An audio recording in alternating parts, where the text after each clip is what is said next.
Para sa taong bayan, lalo na sa bahagi ng religious group na Kingdom of Jesus Christ o KOJC, iba ang tatak Duterte pagdating sa paglilingkod at pagbibigay ng serbisyo para sa bayan. Kamakailan lang ay tiniyak pa nga ni Vice President Sara Duterte na ang pamilya nito ay laging nandyan para sa mga Pilipino. Hindi ko lang alam kung hanggang kailan nandyan ang suporta ng taong bayan. Pero kami, for all eternity, yung pamilya namin nandito para sa taong bayan. Sa kabilang banda, si Marcos Jr. ay tila isinusuka na ng mga tao dahil sa paraan nito ng pamumuno. Ang pagiging walang silbi nito Pangulo sa karahasan na dinanas ng KOJC ay hindi makakaila at hindi maitatangi. Di ba nga hanggang ngayon ay tikom ang bibig ni Marcos Jr. sa dinanas ng religious group sa mga abusadong men in uniform simula noong June 10 Kaya kung nga, saan walang awa walang nilang salita ang ang mga bangag. compounds ng KOJC at sinaktan ang mga ilang miyembro ng grupo kabilang na ang mga katutubo kung saan ang ilan sa mga ito ay namatay pa nga dahil sa trauma at heart attack. Ayon sa grupo bilang mga Pilipino, karapatan natin ang manawagan para sa pagbaba ni Marcos Jr. Sa isang press conference ay nasambit na ni VP Sara ang "We Filipinos deserve better. We deserve the best." Dito sa part na ito, sabi ni Vice President Sara Duterte, subalit ang Pilipinas ngayon ay patuloy na nagugutom, naghihirap at lumulubog ng dahil sa mga mapanlinlang na nakaupo sa pwesto. Pagod na tayong nakikita ang bayan na napag-iiwanan, tinatrato na parang walang halaga, hindi kaaya-aya at sunod-sunuran sa ibang lahi.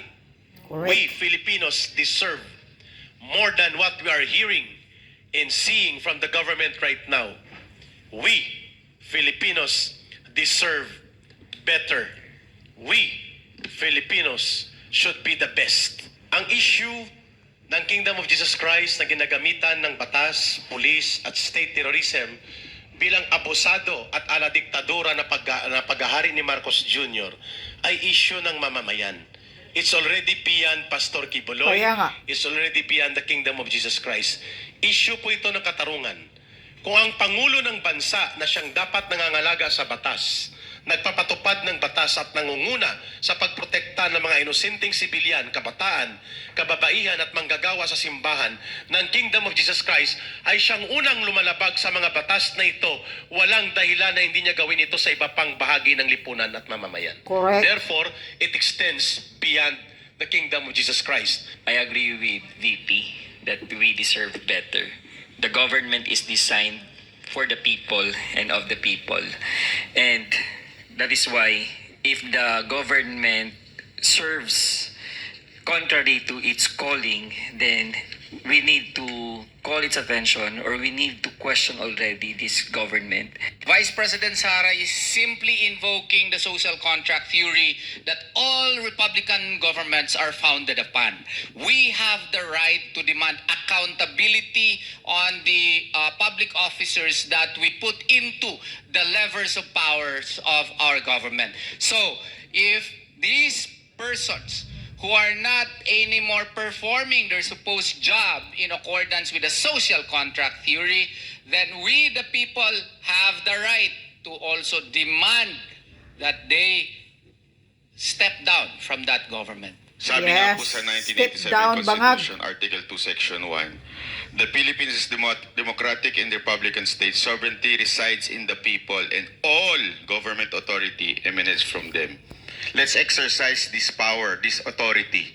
Tayo po dapat ang boss, ika nga. Panawagan pa kay Marcos, bumaba na ito sa pwesto bago pa magkaroon ng ikatlong people power. Marcos Jr., spare yourself of another people power that will drag you down from power. Huwag mong antayin kalat ka rin ka ng mamamayan. Ang naglilikha Exactly. ng pagbabago at kasaysayan ay mamamayan. Mapapabilis ang pagbabago at pagkilos ng mamamayan if they are led by a respectable, dignified leader na hindi ambisyuso at walang vested interest para ibangon ang tamang direksyon ng tamang pamamahala sa bansang ito. Naniniwala ang KOJC at ang taong bayan ng bansang ito ay mapapabuti sa kamay ng mga Duterte. Kaya ngayon na lumabas sa si Inday Sara at very vocal na siya sa mga issues ng bayan natin, katulad ng sinasabi niya rito, ngunit sa puntong ito, sadyang hindi ang aking seguridad ang mahalaga, kundi ang kaligtasan ng ating bansa. No, sa nasa delikadong sitwasyon ng Pilipinas. Kaya kailangan po maging mapagmatsyag po tayo. At kung saan pumunta si Inday Sara, sumunod tayo. Dahil Duterte yan eh. Brand ng Duterte yan. Kaya walang ano yan, walang pupuntahan niya na delikado para sa Pilipino. Hinanakit ng bayan, yan po ang statement ni VP Sara at yan din po ang statement ng maraming manunood sa atin. Actually, yung sinasabing, we deserve the best, pagod na, yan ang madalas makita ko sa channel ko na talagang sigaw ng kanilang puso. Kaya napapanahon itong statement ni VP Sara, pero higit sa lahat ng mga sinabi ni VP Sara, yung strong statement behind it.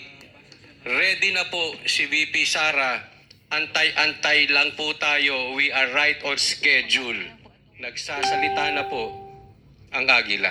Inday Sara Duterte, redeem the country, save and unify the people, stand with the people, and let us bring history soon for our country and our people. Yun po ang panawagan ngayon ng taong bayan. Malapit-lapit na po ang bukang liwayway upang umusad at muling babangon ng tama ang bansang pinaghaharian ngayon ng madilim na kasamaan na mga taong bumalik sa kapangyarihan not because of the country but because all by themselves. After all, the Marcos ascendancy to power was never about the people. It was only about them. It was only about their greed for wealth and power. Iyon ang babawiin natin sa kanila. Talagang pinagkaloob ng ating Ama na para maipahiwatig at mapaalam sa lahat ng mga tunay na nangyayari sa ating bansa. At sa mensahe ng ating Vice Presidente, nagpapasalamat tayo at talagang nagsalita na ang ating Vice President at yung sa sinabi niya, talagang pagod na tayo at ayaw na natin na makita pa tayong maiiwanan pa. And truly, the Filipinos deserve the best. The Filipinos are the best. Not only the best, but here in the Kingdom Nation, truly our beloved pastor is teaching us not only the best, but being excellent. Para sa Yan. Yan, Marcos Jr., naririnig mo ba yan? Step down bago pa dumating ang karahasan na hihilain ka dyan ng mga taong bayan.